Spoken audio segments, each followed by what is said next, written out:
Donc, c'est d'abord comprendre comment ça fonctionne. Bon, là, ça serait le sujet d'une conférence de 2 heures, mais pour résumer, en gros, il y a des processus simples à repérer. C'est d'abord de voir que le mental, il oscille toujours entre le passé et le futur.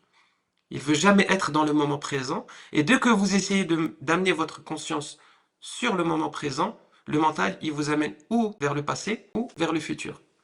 Et toujours avec un mouvement oscillatoire digressif. Ça, c'est le mouvement du mental. Une fois qu'on a compris comment il bouge, ben, on peut mieux l'observer et on peut mieux s'en détacher.